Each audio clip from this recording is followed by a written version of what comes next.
If you want to go to another country, you need a visa. It said that you hold a passport included in the visa waiver program. So, a visa is a small piece of paper with official mark put onto a passport that allows the bearer to enter the country issuing it. How to get a visa? We need to apply for it.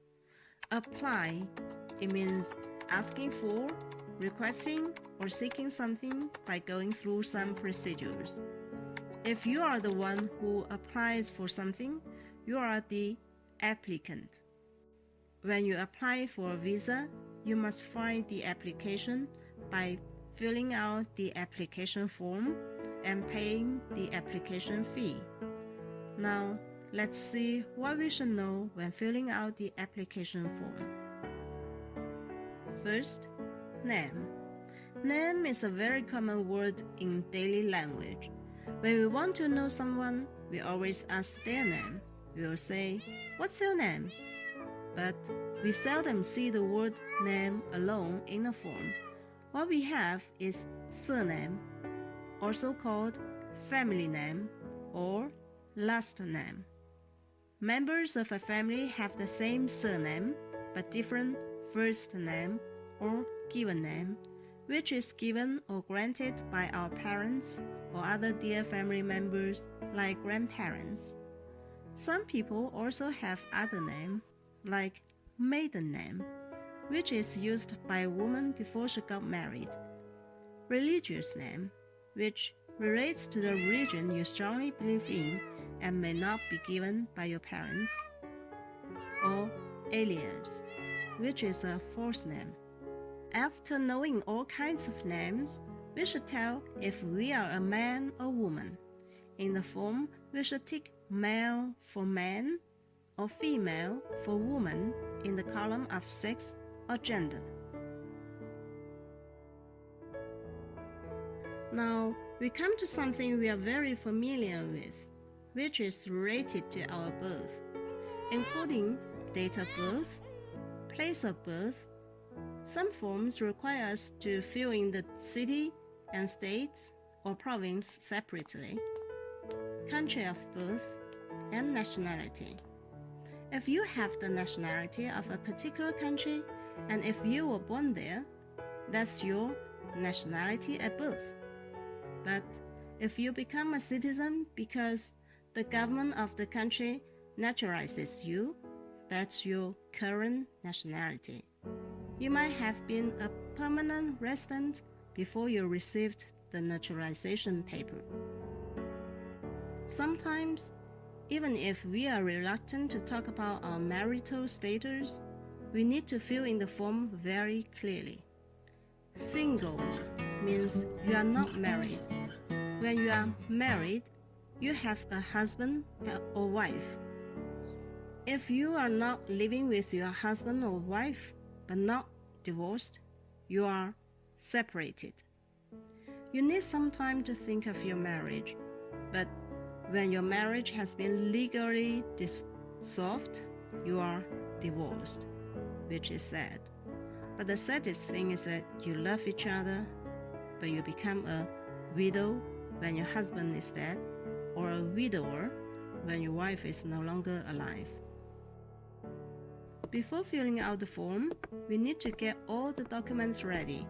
The most important one is the passport, which is an official travel document which we need to show when we enter or leave a country.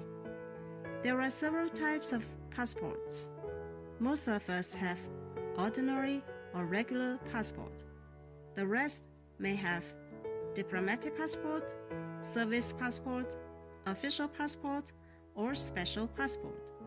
The passport contains our name, photo, personal details, and the date of issue or issuance date, which is the date the passport is officially given to you, and the expiration date, which tells the passport is valid until. Why do I need a visa? You will ask. Well, that's your purpose of journey, which is quite a long list in the form. First, tourism. If you are attracted by the country's natural or cultural beauty and desire to appreciate it, you can choose this one. Next, business. If you are going to have business meetings, contract negotiations, or trade fairs, you can choose business. Then we have visiting family or friends. Cultural, meaning that you are going to attend professional meetings on science and technology, education, or cultural exchanges. Sports, official visit, medical reasons, study, transit, airport transit. Different country has different lists, but no matter what, you know your own purpose. With the purpose in mind, do you know how long you are going to stay in that country? That's the duration of the intended stay or transit. And have you made your itinerary, which is your detailed travel plans? If you have made a plan, you should know your travel companion and the relationship with him or her. It may be your spouse, which is the person you are married to, your son or daughter. Now, we should go a little deeper to your occupation. That's your job or profession. We may be required to report our primary occupation and previous work going back for 10 years, including the employer's names and addresses. Then comes the education, training information, which includes where we went to all levels of schools and what certificates we obtained.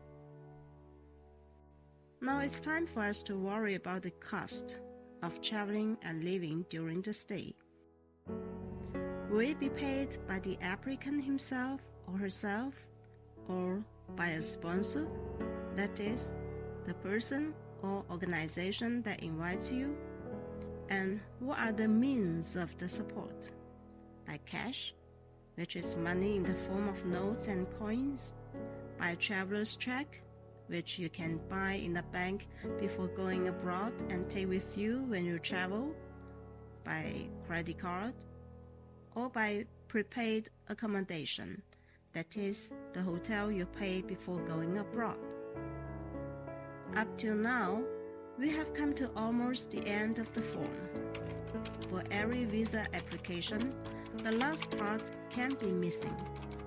That is security and background, which is mainly concerned with major or infectious diseases, offenses and crimes, violence, terrorism, illegal immigration, and so on. Most of these are yes or no questions.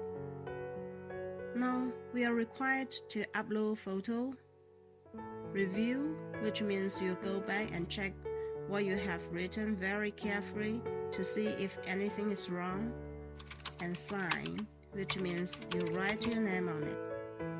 Once you write your signature, it means you finally finished filling out the application form, and it's time for you to make an interview appointment and pay the application fee. That's all for today's words and expressions related to visa application. I wish you good luck.